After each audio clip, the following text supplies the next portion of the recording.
ప్రతి ఏడాది జూలైలో హైదరాబాద్లో world economic forum WEF follow up సదస్సు నిర్వహించాలని ముఖ్యమంత్రి శ్రీ రేవంత్ రెడ్డి గారు ప్రతిపాదించారు. దావోస్లో జరిగిన జాయిన్ ది రైజ్ కార్యక్రమంలో ఈ ప్రతిపాదనకు గ్లోబల్ బిజినెస్ లీడర్లు, పాలసీ నిర్ణేతలు ఏకగ్రీవంగా మద్దతు తెలిపారు. ఈ రోజుల్లో పెట్టుబడుల ఒప్పందాలు, వ్యాపార వాణిజ్య నిర్ణయాలకు 1 సంవత్సరం చాలా ఎక్కువ సమయమని ముఖ్యమంత్రి గారు అన్నారు. అందుకే ప్రతి ఏడాది జూలై లేదా ఆగస్టులో హైదరాబాద్లో ఫాలో అప్ ఫోరం నిర్వహించాలని వరల్డ్ ఎకనామిక్ ఫోరం ప్రతినిధులు సూచించారు. హైదరాబాద్లో ఇటీవల నిర్వహించిన తెలంగాణ రైజింగ్ గ్లోబల్ సమ్మిట్ విజయవంతమైందని, 5.75 లక్షల కోట్ల రూపాయలకు పైగా పెట్టుబడులు ఆకర్షించిందని ముఖ్యమంత్రి గారు తెలిపారు.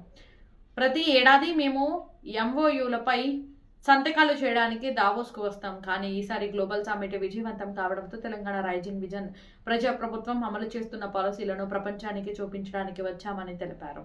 హైదరాబాద్ గ్లోబల్ క్యాపబిలిటీ సెంటర్లకు GCSకు ప్రధాన కేంద్రంగా మారిందని ముఖ్యమంత్రి గారు అన్నారు.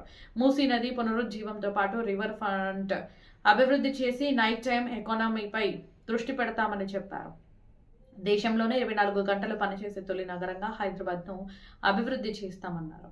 భవిష్యత్తు అవసరాలకు అనుగుణంగా 30,000 ఎకరాల్లో భారత ఫ్యూచర్ సిటీని నిర్మిస్తున్నామని ప్రకటించారు. ఇందులో 50% కంటే ఎక్కువ గ్రీన్ కవర్ ఉంటుందని అన్నారు.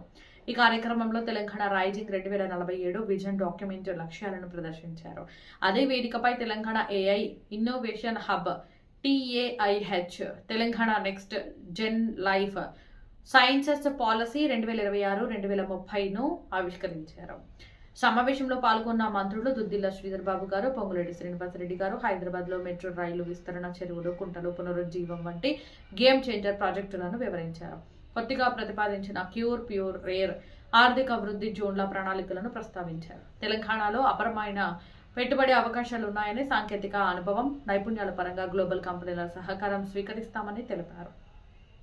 ప్రముఖ నటుడు చిరంజీవి గారు ఈ కార్యక్రమంలో ప్రత్యేక ఆకర్షణగా నిలిచారు. ముఖ్యమంత్రి గారితో కలిసి వారు విందులో పాల్గొన్నారు.